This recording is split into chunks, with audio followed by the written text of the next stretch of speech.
In this video, I'm going to show you on how you can fade out audio in Canva.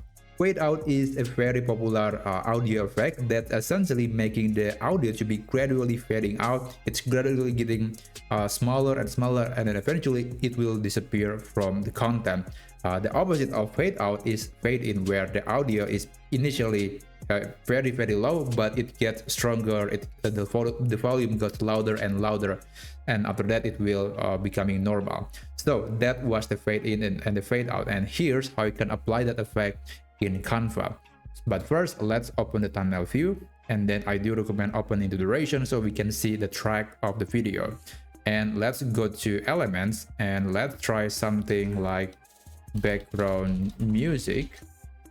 Go to audio, and I'm going to use, let's say, this audio. Let's drag and drop it right here, and I'm going to make everything a bit longer so we can see the audio clearly, and then we can apply the fade out effect properly. So fade out will be can be applied towards the end of the video or towards the end of the audio. And in order to do that, you can basically just click on the audio track right here, and then you can click adjust. Sorry, but not adjust, it's actually fade. And then you have two options, fade in or fade out. The duration of the fade out is, let's say, going to be 3 seconds, and the fade in is going to be 3 seconds as well.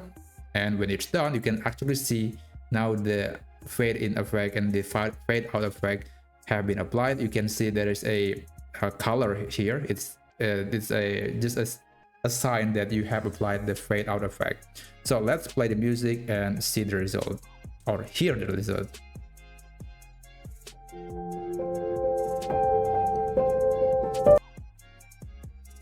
Okay, now let's try the fade out. Yeah, something like that. So that's how you can apply fade in and fade out for an audio in Canva.